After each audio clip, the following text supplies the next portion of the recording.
Hi everyone, my name is Dawn and today I'm going to help you with in, on, and at.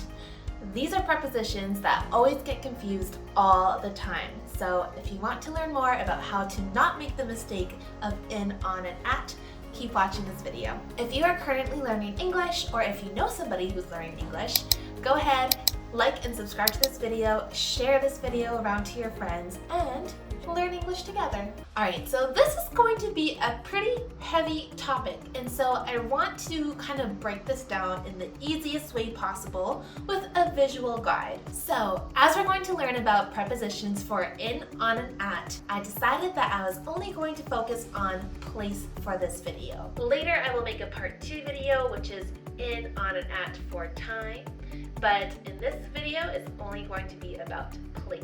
So, because this is a pretty dense topic, I'm going to kind of give you a visual guide with an upside down triangle. So with this triangle, the idea is that you're thinking really broad and general, and you're going down to specifics.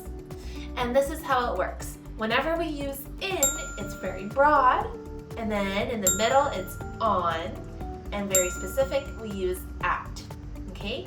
In, on, at. Now, let's put these into categories now for place. So, when we're using in at the top, again, it's very broad. You want to think about countries, continents, cities, neighborhoods. So, those are all cases where you would use in. I can say I live in Lima, Peru, in Miraflores.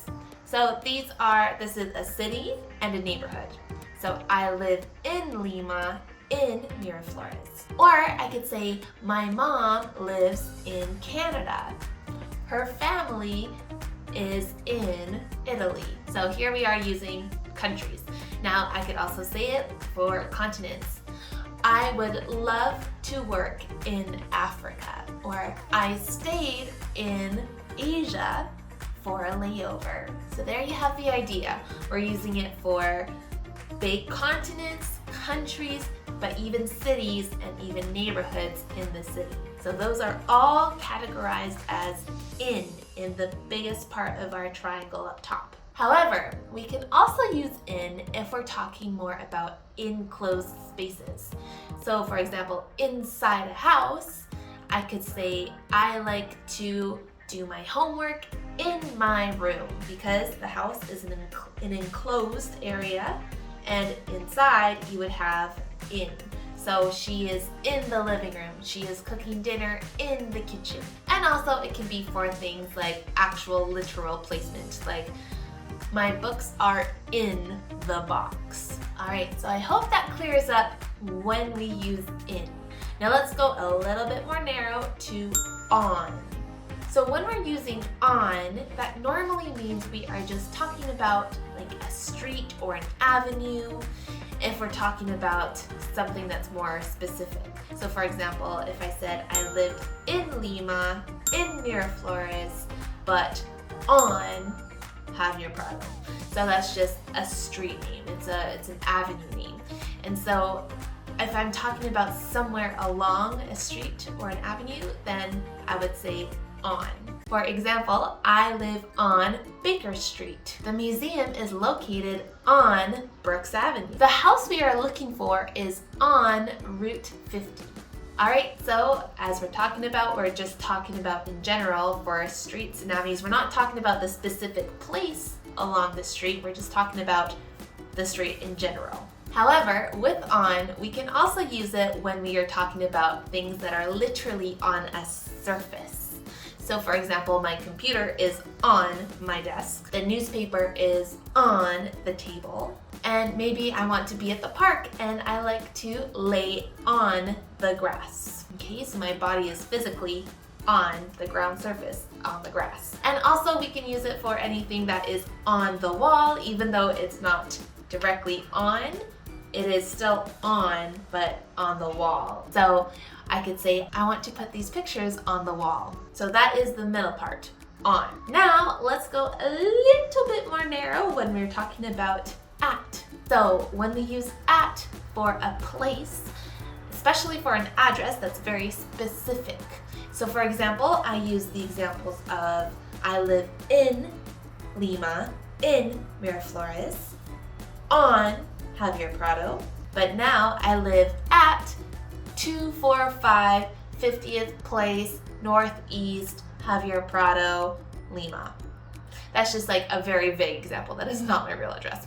And so as you can see, I'm using actual numbers, like a very specific direction or a very specific address to talk about where I am, what the address is. So that is at. I live at number, street name, whatever. So the full address we only use with at. And maybe you say, hey, let's go to Starbucks. I will meet you at the Starbucks at 156 Hancock Road. So I'm telling you a very specific location of where the Starbucks is. And we also use at when we're talking or referring to kind of more of a specific spot. So I'll meet you at the entrance of the supermarket. Or how about I'll meet you at the back of the Starbucks. And we also use at if we're talking about a specific place. So if I say, hey mom, where are you? She can say, I'm at the supermarket, because the supermarket is a place. Or I'm at school studying. Or how about I am at the train station waiting for my train. Or even the name of stores. So I can say, oh, I am at H&M right now. Meet me here. Or I am at Zara. And one other thing we can use at for is if it was an event of some sorts. So you can say, oh, I met Bobby at the party last weekend. Or we made a lot of money at the fundraiser. So there you go. Those are very specific things that we would use at for. All right, so there we go. We have our in, on, and at to help you with those prepositions. The really tricky thing about these prepositions is that they are not the same in every language. And so, for example, if you're trying to translate from, for example, Spanish to English, that doesn't translate well for the prepositions. So make sure you're trying to remove what you know and try to implement these instead. Just think about this upside down triangle and you should be golden. All right, and if you are currently trying to learn English right now, be sure to download my free guide on how to get from intermediate to advanced English. It's a whole roadmap I created just for you guys, and so be sure to see that in the first link in the description. And I will see you next time.